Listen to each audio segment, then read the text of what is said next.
Bienvenue sur Africa 24 pour cette nouvelle édition du QG News. Voici les titres de l'actualité. Déclaration choc du chef de l'État ougandais. Le président Yoweri Museveni a une fois de plus accusé la MONUSCO, la force de l'ONU en République démocratique du Congo, de soutenir les milices armées ougandaises qui sévissent dans la région. Inauguration à Douala de la plateforme de diagnostic médical ce 18 janvier 2018. Ce centre médical est doté des dernières technologies et vise à améliorer la prise en charge des malades, mais aussi à réduire les frais médicaux. Et puis au Congo, l'Union des musiciens congolais se mobilise pour réclamer une réforme du Bureau congolais des droits d'auteur. Les artistes souhaitent que l'institution soit gérée par les sociétaires eux-mêmes. La MONUSCO, une fois de plus accusée par le chef de l'État ougandais, le président Yoweri Museveni, reproche à la force onusienne de maintien de la paix son inefficacité dans la lutte contre les rebelles islamistes ougandais qui sévissent à l'est de la République démocratique du Congo. Des explications avec Nathalie Mo. Le président ougandais Yoweri Museveni s'est exprimé ce 17 janvier 2018 sur la lutte contre le groupe islamiste Allied Force Defense à l'est de la RDC. Une déclaration virulente où il accuse les Nations Unies de laxisme face à la situation qui prévaut en République démocratique du Congo. Les Nations Unies sont responsables de la préservation du terrorisme en République démocratique du Congo. Yoweri Museveni a ainsi critiqué l'inefficacité des casques bleus face aux attaques perpétrées par le groupe islamiste AFD dans la zone de Béni, située à la frontière entre la RDC et l'Ouganda. Ce n'est pas la première fois que le chef de l'État ougandais tient des propos acerbes contre la présence militaire de l'ONU en RDC. Pour certains observateurs, cette attitude est une sorte d'ingérence dans les affaires politiques et sécuritaires de la RDC. Pour d'autres, cette déclaration s'inscrit dans le cadre de la coopération bilatérale qui existe entre la RDC et l'Ouganda.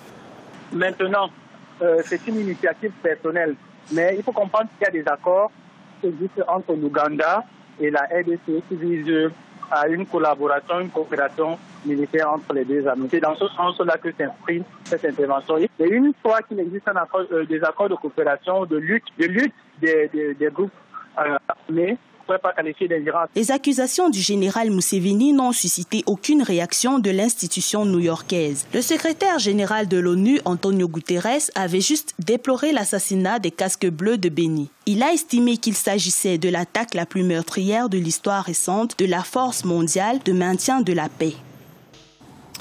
Les autorités sénégalaises veulent œuvrer pour faciliter les activités économiques et investissements venus de la diaspora. L'argent investi par la diaspora est estimé à près de 2 milliards de dollars par an. Le gouvernement veut donc mettre en place des instruments juridiques et réglementaires afin de faciliter ces transactions. Deogracias Podo. Avec une contribution de plus de 950 milliards de francs CFA, soit 1,6 milliard de dollars par an, l'investissement des Sénégalais de l'extérieur dans la vie économique de leur pays fait aujourd'hui de cette diaspora le principal bailleur de fonds du Sénégal. Ils sont estimés à plus de 3 millions de Sénégalais résidant à l'étranger, soit environ 20% de la population totale du pays, et qui chaque année tentent de participer à l'économie nationale. Avec un produit intérieur brut estimé à 13 milliards de dollars et de nombreux pôles d'investissement, le Sénégal affiche, selon la Banque africaine de développement, un taux de croissance en nette progression depuis quelques années. On a constaté, évalué que cette diaspora faisait plus que l'aide publique au développement, en tout cas pour ce qui concerne le Sénégal.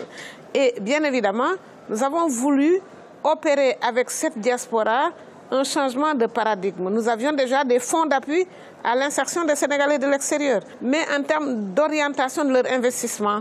Et aujourd'hui, cette diaspora a constitué un fonds et a décidé d'investir prioritairement dans l'agriculture, mais également dans d'autres secteurs, mais enfin prioritairement dans l'agriculture et l'agrobusiness. Malgré cette embellie présentée par les autorités, les indicateurs d'endettement du Sénégal se sont récemment dégradés, ce qui nécessite de grands progrès en matière de réforme fiscale et structurelle. Selon le Fonds monétaire international, le pays doit continuer de gérer sa dette avec prudence, notamment en faisant preuve de vigilance, en orientant de manière efficiente les investissements, entre autres ceux de la diaspora. Le gouvernement sénégalais en est conscient, il a entrepris des réformes pour libéraliser l'économie, assurer une meilleure transparence, sécuriser les investissements ou encore assurer un meilleur développement. Nous devons tous mutualiser et il est temps, je crois, que le continent africain réécrive sa propre histoire et développe, se positionne parmi les autres continents comme un continent qui compte. Le principal enjeu macroéconomique du Sénégal, à court terme, selon le FMI, sera de créer l'espace budgétaire nécessaire d'une part à l'investissement en infrastructures pour faciliter le développement du secteur privé et d'autre part aux dépenses sociales sans compromettre la viabilité de la dette. Actuellement dans l'ordre de 6,8%, le taux de croissance pourrait franchir la barre des 7% en 2018. Au Cameroun, le ministre de la Santé, André Mamafouda, a inauguré ce jeudi 18 janvier la plateforme de diagnostic médical de Douala. Il s'agit d'un centre médical qui est doté d'outils à la pointe de la technologie. L'objectif pour les autorités est d'améliorer la prise en charge des malades et de réduire les frais médicaux. Reportage de notre correspondant, Chérif Ousmane Bardounka. La plateforme de diagnostic médical de Douala que vient d'inaugurer le ministre camerounais de la Santé André Mamafouda n'est pas un hôpital mais un centre spécialisé dans le diagnostic médical. Elle intègre en son sein un laboratoire de biologie clinique, un service d'imagerie médicale, un service d'exploration fonctionnelle et des consultations spécialisées. Ici, tout type de maladie peut être détecté. On peut diagnostiquer toutes les maladies, justement, toutes. Du paludisme le plus simple jusqu'au cancer le plus élevé. Donc nous focalisons sur le domaine du diagnostic parce que dans nos milieux, au Cameroun et dans les pays africains, le diagnostic est souvent, disons, le point faible parce qu'il est tributaire de la technologie. La technologie coûte très cher. Et donc il nous arrive très souvent, les médecins bien formés, on a toutes les compétences, mais on n'a peut-être parfois pas les moyens du diagnostic et on commence à soigner des malades par la présomption. Avec sa double vocation sanitaire et universitaire, la plateforme permettra de poser un diagnostic efficient afin d'améliorer la prise en charge des malades et réduire le coût de la maladie. Elle servira également de support à l'enseignement, notamment au cursus d'ingénierie biomédicale, afin de contribuer à l'avancement de la recherche dans le domaine de la santé. Cette structure s'inscrit donc en droite ligne de la mise en œuvre de la professionnalisation des enseignements prescrite par le chef de l'État, son Excellence Paul Biya, en vue de l'éclosion d'un enseignement supérieur en phase avec les besoins réels de l'environnement socio-économique. Cette infrastructure dispose d'équipements de pointe pour la promotion de la santé et la prévention de la maladie. Ce n'est pas un hôpital au sens plein du terme. C'est un centre de diagnostic, c'est pour prévenir la maladie. Dotée d'un plateau technique performant et d'une technologie de pointe, la plateforme de diagnostic médical de Douala veut contribuer à limiter les évacuations sanitaires vers l'étranger. Elle se veut être un pôle d'excellence en matière de diagnostic médical et de formation d'ingénieurs biomédicaux au Cameroun et dans la sous-région Afrique centrale. Les musiciens congolais réclament une réforme à la tête du Bureau congolais des droits d'auteur. Réunis au sein de l'Union des musiciens congolais, les artistes souhaitent que la direction de l'institution soit confiée aux auteurs exerçant les métiers d'art et d'édition. Des explications avec Deva Ponzou, notre correspondant au Congo. Plus rien ne va entre l'Union des musiciens congolais et le Bureau congolais des droits d'auteur. Au cours d'une conférence de presse tenue le samedi 13 janvier 2018 à Brazzaville, les musiciens ont annoncé vouloir diriger le BCDA, car selon eux, ce bureau ne peut plus continuer à être dirigé par l'État. Ils ont ainsi sollicité une réforme profonde de cette institution afin de doter le musicien congolais d'un statut juridique. Cette structure qui est régie par une loi qui est devenue caduque doit s'arrimer à d'autres sous d'autres cieux, tels la SOCODA en RDC, tels la SACEM en France, qui fait que les artistes ont une plus large participation dans la gestion et les recettes sont gérées de façon autonome. Tout en rappelant que la clé de répartition est 35% pour le fonctionnement du BCDA et 65% sont repartis aux artistes musiciens au Congo-Brazzaville. C'est tout le contraire qui se fait.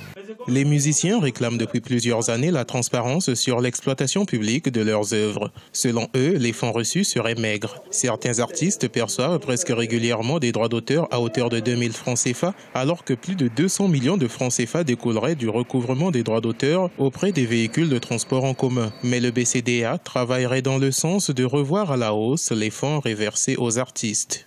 Dans aucune structure de droits d'auteur au monde, la gestion est confiée aux sociétaires. Les administrateurs soient nantis d'un peu plus d'autorité pour faire en sorte que l'assiette au niveau du recouvrement soit élargie et que les montants aujourd'hui considérés comme un peu faibles prennent de l'ascenseur, je veux dire. Pour les artistes, les droits d'auteur ne constituent en aucun cas une aide ni une faveur, mais plutôt l'affirmation juridique du fait que les écrivains et les artistes ont un droit de propriété absolue sur leurs œuvres. Le Bureau congolais des droits d'auteur a été créé en 1986 par le décret numéro 86-813 du 11 juin 1986 afin de servir d'intermédiaire entre les créateurs d'œuvres d'art et littéraires et les aider à en tirer profit. Du sport à présent, avec le championnat d'Afrique des Nations de football qui se déroule au Maroc depuis le 12 janvier et jusqu'au 4 février 2018. La journée du 18 janvier a été marquée par l'élimination de la Côte d'Ivoire, battue 2-0 par la Zambie. Pour sa première participation à la compétition, la Namibie s'est qualifiée pour les quarts de finale suite à une victoire 1-0 face à l'Ouganda. La journée du vendredi 19 janvier, la surprise est attendue au stade de Tanger où 2 matchs du groupe C se dérouleront. La Libye affrontera le Nigeria et le Rwanda sera opposé à la Guinée équatoriale. Ce journal a été préparé par l'ensemble de la rédaction. Merci de nous avoir suivis. Retrouvez dans un instant une nouvelle édition de l'information sur Africa 24.